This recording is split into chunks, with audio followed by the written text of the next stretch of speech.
Bonjour tout le monde, aujourd'hui je vais faire une vidéo dédiée au changement de feu arrière ainsi qu'au clignotant LED. L'idée est de pouvoir garder sa pièce Honda d'origine sans toucher au câblage, vous voyez j'ai rien coupé, et de pouvoir quand même installer proprement son nouveau feu arrière ainsi que du coup qu'on y ait les feux LED avant. Donc je vais vous montrer tout ça, mais d'abord je vais démonter ma selle et vous montrer comment j'ai fait le câblage. Ok, j'ai enlevé la selle. Pour avoir accès à cette partie-ci, je ne l'ai pas filmé, mais je vais vous montrer quand même. Il faut donc dévisser la selle, les deux trous qui sont de chaque côté ici. Et ensuite, il y a une vis de chaque côté ici pour enlever ces parties de plastique. Une fois que vous avez enlevé la selle, vous n'avez plus qu'à défaire les clips qui sont là. Une fois que c'est défait, il ne reste plus qu'à le retirer et voilà. Alors, comment j'ai fait? Déjà, je vous montrer toutes les pièces que j'ai utilisées.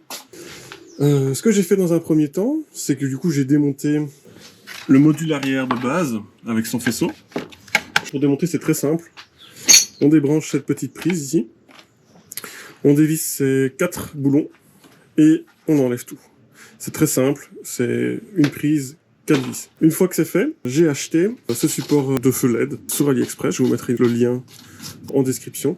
Alors je peux pas donner un avis à long terme de la qualité de ce produit, parce que je l'ai depuis seulement un peu moins d'un mois. Mais je sais que ça fait largement l'affaire et que c'est entièrement compatible. Maintenant, une fois que j'ai commandé ça, j'ai analysé le câblage qui venait avec ce feu. Donc ici, il y a les clignotants avec, etc. Mais il y avait aussi, donc forcément, les feux qui venaient du feu de frein. Comme on peut le voir, là, j'ai fait un câblage assez long. C'était pour avoir de la marge, pour faire mes tests. Je conseille peut-être pas d'être aussi long, mais l'idée, c'est vraiment de pouvoir avoir de la marge. Si jamais je me trompais, je pouvais toujours couper et ressouder sans tomber trop juste. Alors, pour bien faire, moi, j'ai eu un problème pendant des semaines, c'est que mes clignoteurs arrière restaient allumés. Et alors, je vais vous expliquer pourquoi. C'est parce qu'en fait, moi, je partais du principe que le feu noir, le câble noir, pardon, qui est ici, était le neutre. Et que du coup, la prise de chez Honda, qui est noire, qu'on peut voir ici, je pensais que c'était le neutre. Et en fait, pas du tout. Alors, pour ne pas dire de bêtises, je ne vais pas le dire à haute voix. Je vais mettre à l'écran le schéma exact qu'il faut respecter. Mais en gros, le feu noir n'est pas le négatif. C'est très bizarre, mais en tout cas, sur le faisceau arrière de cette moto, donc pour une Honda CRF 2014 250L. Et donc, dans un premier temps, ce que j'ai fait, c'est que, aussi bien pour les clignoteurs que pour le feu, j'ai mis, je sais pas c'est quoi le nom de ces prises, mais en gros, c'est des prises avec une connexion plug and play, donc en gros, je peux le débrancher quand j'ai envie et interchanger. Ce qui me permettait de faire des tests, et ce qui me permettait de pas à chaque fois devoir ressouder, etc., si jamais je devais changer le branchement. La deuxième chose importante à acheter, et ça c'est vraiment impératif si vous voulez garder votre moto, si vous voulez par la suite la remettre en condition originale, c'est d'acheter cette petite prise. Elle coûte vraiment pas cher. Je vais pas le cacher, c'est un peu ennuyant à le faire. Mais ça en vaut la peine. Et donc j'ai acheté cette prise qui est une prise de Honda, on va dire, parce que je connais pas le format exact. Et donc j'ai branché tous les câbles sur cette prise et ensuite simplement branché ici.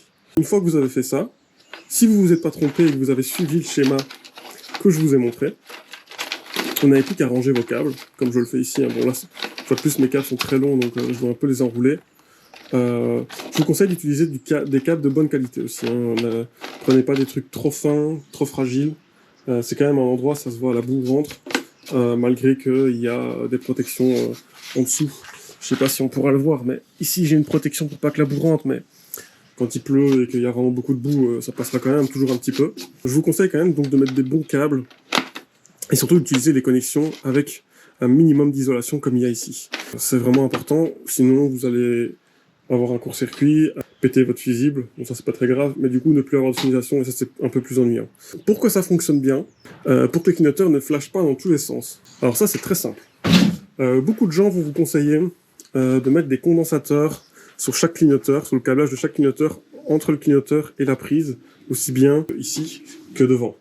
Moi, je le déconseille fortement parce que déjà après pas mal de recherches, j'ai vu que ça chauffait énormément. Donc c'est compliqué à installer de manière safe, dans le sens où ça chauffe et il faut trouver un moyen de faire ça proprement et de pas mettre en péril sa moto. Parce que si ça chauffe, ça peut monter jusqu'à 80 ou 90 degrés de mémoire, peut-être même 100 à certains. Donc c'est énorme. Et voilà, moi j'ai pas trop confiance, j'avais pas envie de foutre le feu à ma moto ou de brûler ou de faire fondre un plastique. Ce qu'il faut faire, c'est tout simple et ça coûte vraiment pas cher, c'est d'acheter, alors ici on va pas le voir je pense, mais il se trouve juste ici derrière, vous avez un relais. Même chose, je vous mettrai en description la pièce exacte que j'ai achetée. Et en fait vous mettez ce relais compatible Honda, qui est compatible spécifiquement à ce modèle, et du coup vos clignoteurs ne seront pas en mode hyper rapide et garderont une bonne cadence. Donc voilà.